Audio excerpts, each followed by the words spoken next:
Well, hi everyone. I'm Josephine. I am going to talk to you today about Generation Alpha. So I'm a researcher, and I have been focusing on the next generation for the last decade, which means my job just makes me feel old every single day. And I'm going to do something quite controversial at a Gen Z conference and not talk about Gen Z and talk about Gen Alpha instead. Some of you might know what I'm talking about. You know, you might know a little bit about Generation Alpha. Some of you might not, and that's probably why you're here. So I guess my presentation today will be a whistle-stop tour of kind of what you need to know, a bit of an intro, but also to help you take things back to your organizations, things back to your brands, so that you can prepare for the adults of tomorrow. There you go. So if you take nothing away from this presentation, this is probably the one you need to know, to be honest. 2010 is when the oldest Generation Alpha was born. That makes them 14 years old, so anyone that is 14 down to all the babies that are being born this year, they are the youngest of Generation Alpha. And a handy way to remember how old Generation Alpha is that they're called the iPad kids, and that in 2010, that is when the first generation iPad was launched. So quite handy to remember that one. And also in that year, the word app was the word of the year, if you can imagine app being a new word. But I guess it's a bit of an omen about what they're going to be, what they're going to become. I work for Savanta. Obligatory slide of who I am and what I do. We're one of the fastest growing research and insight agencies out there. I head up their youth practice, so we have about 50 researchers just focusing on the next generation. And I guess our USP is that we have a lot of youth knowledge. We used to be an agency called YouthSight. I don't know if any of you know that, us, them. We used to be called YouthSight. That's our kind of youth knowledge, but we also have sector experts, so we were able to bring those two things together to help our clients prepare for the future. And one of the things, I guess, that makes us different, maybe one of our kind of USPs, is that we've got something called State of the Youth Nation. So we have been tracking young people literally since 2015. So we've got nearly 10 years of data. We can see what's going up, what's going out. We've spoken to 50,000 young people about their lives and their future. So I'll be bringing some of that into the presentation today, but we also have a stand if you'd like to talk more about that a little bit later. But today we have a whistle-stop tour. We've got three things, bang, bang, bang. So I'm going to tell you what we already know about Generation Alpha. They're 14 and under, so there's bits that we know, but obviously there's big bits that we don't know. I'm going to tell us what we can learn from Gen Z. So Gen Z being the nearest generation to Generation Alpha. What can we learn from them to help us understand Generation Alpha a bit better? And then what does the future hold for Generation Alpha? That's a bit speculative there, but let's see what we do. So, what do we know? Let's get cracking. So, well, we know that Generation Alpha are young, but they do have a lot of influence. So 9 out of 10 kids are influencing the purchase behavior of their parents. I would say this isn't just pester power. There's probably some sort of pestering going on, I'm sure. But I would say that this is more a symbol of parents, and parents giving the choice to children at a younger age, which I guess as marketers in the room is quite interesting, because that gives us a different perspective on how we engage and how we market to families. They say that Generation Alpha is going to be the largest, most culturally diverse and globally connected generation ever. So thinking about it being the largest generation ever, in human history, there'll be over 2 billion Generation Alphas in the world at the end of this year. They're going to be facing some interesting challenges. So they're going to be the most educated.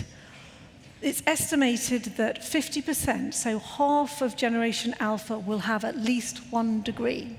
So 1 billion people from this generation will have at least 1 degree in their lifetime.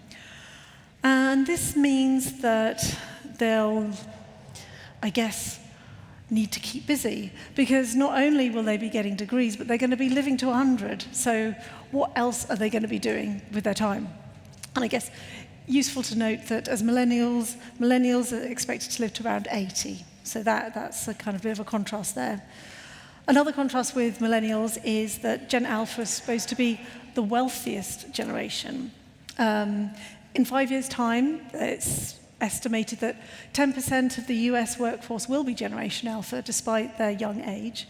And in 30 years, they'll have the biggest spending power of any generation ever in history. This is going to be because of greater financial literacy. So I probably would thank the internet for that, giving us those adult skills. But also, unusually, they're going to be the first generation to be inheriting from both their grandparents and their parents to become as wealthy as they will be. So, just for fun, I've got a video now of some Generation Alphas talking about millennials. Here we go. Oh, can't hear it. Shall I go back? Does it work?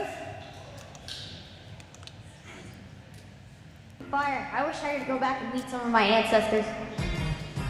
What? The drip wasn't as good. What does drip mean? Like style. Yeah, like if you see me right now, you say a jerkier. If you want to call somebody cool, what would you say? Like Probably like mad lit on God or something. what? Mad lit on God? Yeah, Like G-O-D? Yeah, mad lit on God, no cap. Mad lit on God, no cap. Nailed it. Nope.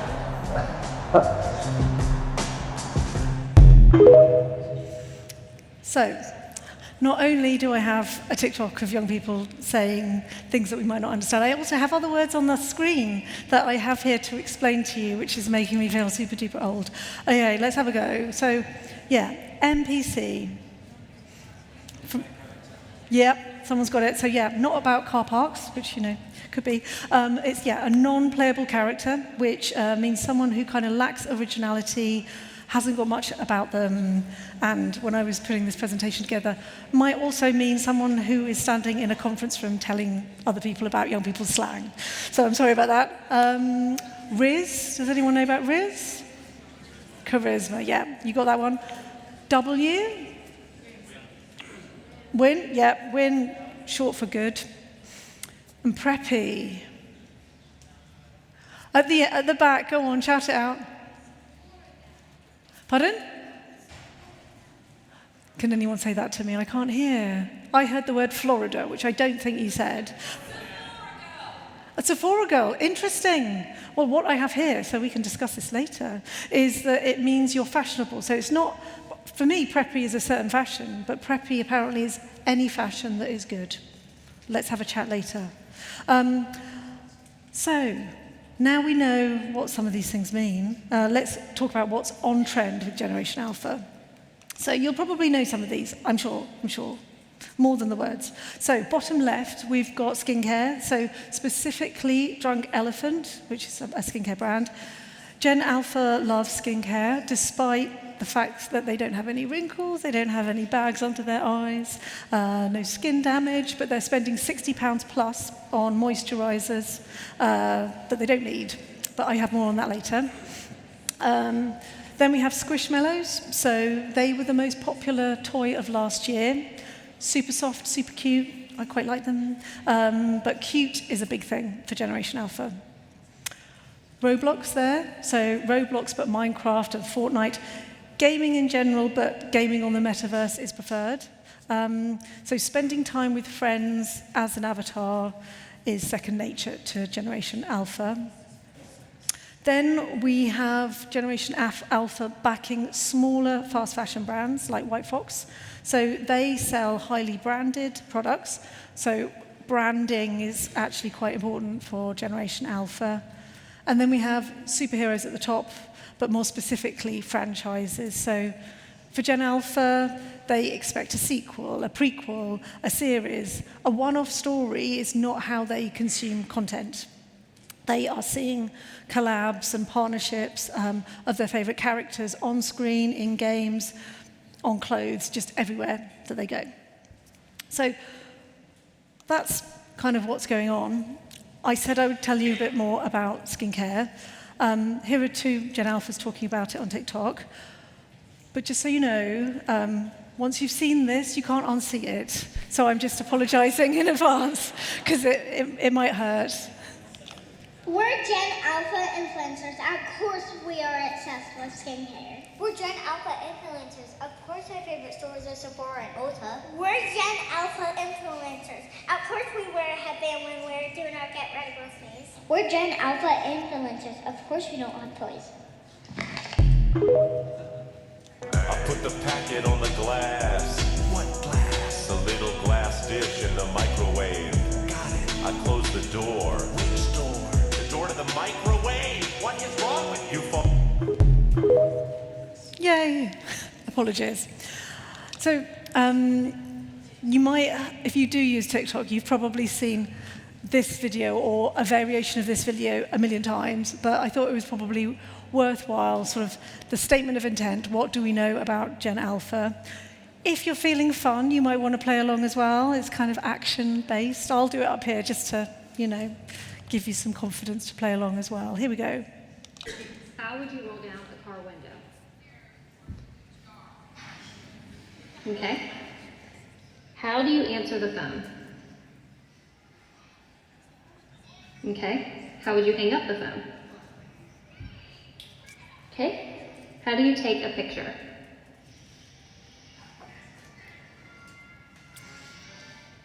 Okay. How do you dial a phone? Okay. How do you make a heart with your hands?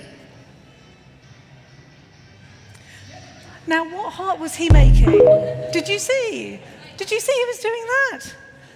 Surely it's either that funny one and this one. What is that? Anyway, I guess there's a lot to debate on that one. But, okay, carry on. So, now we know a bit about Gen Alpha today. So what can we learn from Gen Z about Gen Alpha? So what can they teach us? How are they similar? So Gen Z are suffering from climate anxiety. They're questioning the need for economic growth at the cost of the environment, and they're having these existential debates about growth and capitalism and the benefits and all of those sorts of things. Poor old Generation Alpha will be inheriting a warmer and maybe more chaotic world. Extreme weather conditions are something that they're going to just have to get used to. It's going to become a norm for them. So I guess, are Gen Alpha doomed?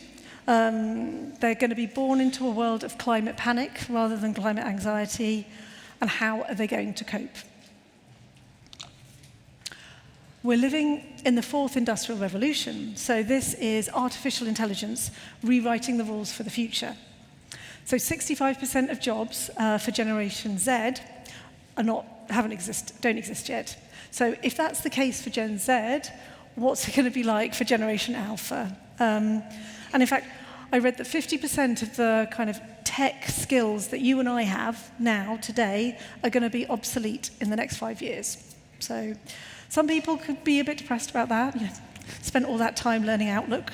But other people are kind of more optimistic about that and think that we're in a place of really fast progress, which is quite exciting. But I guess whichever side of the fence you're on, it's probably fair to say that children today are not able to look into the future like we did when we were children. So answering questions like, what do you want to be when you grow up? Kind of impossible.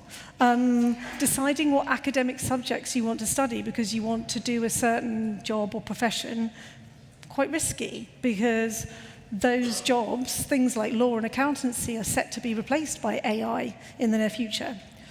So how do Generation Alpha plan for the future? How can they be ambitious when they are pathless? Okay. So, yes, good to speak. We've been saying that young people are kind of born into tech for quite a long time. I remember saying it about millennials who got the internet when they were teens, and then we said about Gen Z who were born when the internet had existed, and now we have Generation Alpha. But I do think for Generation Alpha it's quite different. For Generation Alpha, they are part of technology and it understands them.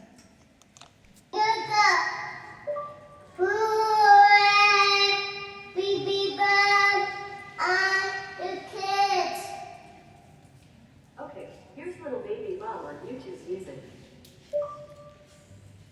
So, I don't know if any of you got that. Alexa understood that baby and presented the content the baby wanted. So, in my mind, it's going to get quite blurry. The distinction between tech, so for us, it's mainly how tech can replace what we've been doing. You know, we did something, then we got tech, and then tech does it for us. But for Generation Alpha, that's not how it's going to be. It's going to be, tech is already there supporting their lives. It's already personalized to Generation Alpha. It's with them, and it's part of them every single day. So what does this mean for the future of Generation Alpha? Well, I've just said a few scary words like panic, pathless and blurry. So fun times ahead, but I've got some more exciting, maybe more action words that we can be looking towards the future for now. So this first one, here we are, we've got challenge, which is a good one. So Gen Alpha will challenge the existing ways we learn. So I don't know if many of you have spoken to a teacher recently. If you have, they might have told you that they feel that Generation Alpha is quite different to the kind of child that they've been teaching in the past. I've got Cassandra here. She will tell you a little bit about her experiences. Things I've noticed about teaching Gen Alpha. Oh my goodness. My name's Cassandra. I used to be a teacher, left in 2020, I'm back in now. The biggest difference, teaching Gen Alpha, they do not care about authority. It's wild. And I've got quite a lot of respect for that, actually. They are so aware of their power and what they want and what they don't want, and they are not afraid to share it. I can see how that can be a problem. They don't buy into the argument that this is good for you, so learn it. It is at odds, though, with a culture of the school, which is you comply, there's a hierarchy, there is a behaviour policy. Gen Alpha don't care about that. So unlike you and me, Generation Alpha are not going to have to work for information. They are not going to do exams. They're not going to write essays in the same way that we had to learn when we were at school. A funny anecdote is, do you remember when you were at school and you, by mistake, called your teacher mum? A bit embarrassing. Apparently, young people, kids, are calling their teachers Alexa, which gives you a sense of how young people are relating to school and what education is for. So Gen Alpha will embrace modern family structures. So this is where grandparents are going to become a much bigger part of the family life, already offering childcare, but we're talking about the bank of gran and granddad as well, being important to this generation. This is my favorite slide as a researcher. I know it's horrible and ugly and terrible, but let me just have a minute of statistics on screen. Thank you. But what this chart looks at is what parents of Generation Alpha value. So the darker lines that are coming towards me, they are what's more important than average, and then the light blue lines going the other way are less important than average. Because of time, I'm going to click quickly onto the next one to show the two things that I think are quite interesting here, that millennial parents are prioritizing emotional development over academic achievement, which I think is quite interesting. It kind of makes sense if you think about the future that I've just been describing that's quite uncertain and we don't really know what's going to happen. But then if you think about the world that Cassandra's living in, 7 hours a day with young people in a classroom trying to learn, it can be a bit difficult, I imagine. And the final word in this section, I've got celebrate. So Gen Alpha will celebrate new life stages. And delaying adulthood is nothing new. Remember adulting? But this is slightly different because Gen Alpha are going to be living to 100, and they're going to be living at home a lot longer. So world populations are changing. Last year we saw that India took over China as the largest population in the world. But what's interesting there is that China's population is aging. Nearly half of India's population is Gen Z or Gen Alpha, so under those ages. So they have a lot of young people, and if they're going to be having at least 1 degree, living at home for longer, what does this mean for family life? If we look at Korea, South Korea in particular, we might see that we're having fewer families going forward. So fewer families might mean more dinks. You might have heard of that. So dual income, no kids. So in South Korea, the average woman will have 0.72 children. So not even one child, and that's not replacing their population. And I guess to put that into context, in the UK, it's 1.5 for a woman. So what will be those life stages if we've got more people living to 100 and they're not having children? What are those life stages that we'll be going through? Because we haven't invented them yet. So I've gone a bit big.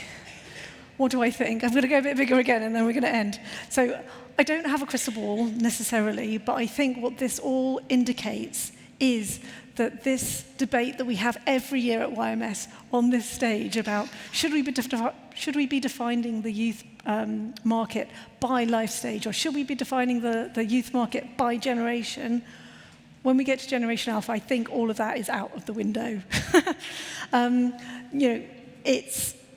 We've got those life stages that just won't hold up anymore. People are not leaving home to be independent when they're young. If they're sort of hyper educated, if they're not having families. And in contrast, the relationship young people will be having with technology will be so personalized we might not be able to generalize anything about it, which is what generational theory is about, external stuff.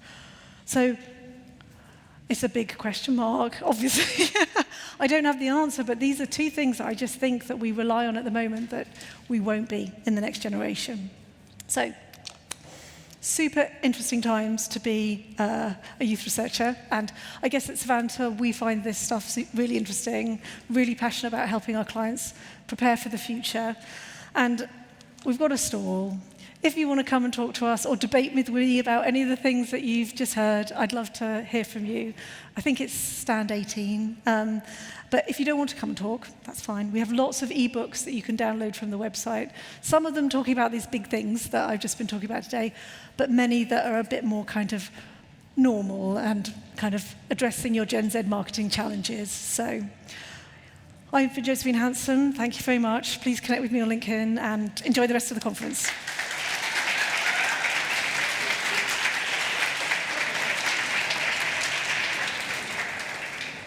Time for a few questions. If you'd like to raise your hands, and people, there's one at the back. Yes, over to you. A runner on their way. Hi, I'm Caitlin. I'm quite interested in social movements, and I was wondering how Gen Z, and I guess Gen Alpha by proxy, are protesting, and what sort of form that looks like with them being online so much.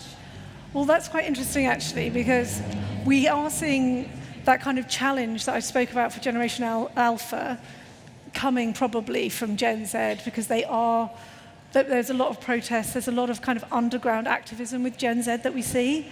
But on that really terrible, boring chart with all of the data and stuff that I loved, what I didn't tell you is that in the not as important as average column, parents of Generation Alpha thought making the world a better place was less important, which I thought was quite interesting, because that seemed to be in contrast to what Gen Z are trying to do. They're trying to make the world a better place. So let's see what happens. Thanks. Any others? Yes, here we go. Yeah, sure. Hi. Excuse me, clear my throat. I'm Jess, and I've recently joined the education sector, actually. I work for Prospects, which is part of JISC. My background is fintech, so I'm learning education and youth marketing as something very, very new to me. The stat that you had about kids born in 2020, this is a personal one. My son was born in 2020, so that scream horrified me. What's the reason for that? Is it as obvious as COVID, or is there something else at play around that 2020 panic, fear of kids being born then? Well, I think it's this. They need to have a sense of resilience now, because it's just literally that pathless situation is with the environment, with the earth, with their life, you just can't make any plans. And the pandemic just showed us that even if we did make plans, that it can just be taken away from you. So it's a very strange world that they're growing up in, especially when, if you think about the education world you're just moving into, to what extent are degrees or the way that you learn about, say, going to a university? Is it about actually having the qualification, or is it about the experience? And because we can learn online, does that mean that it's all throwing everything up in the air as well? So I think the pandemic just showed us that we can't take anything for granted. And then last year, when AI blew up, that just has made us realize that the future is pathless. So panic. Josephine, thank you so much. Thank you, everyone.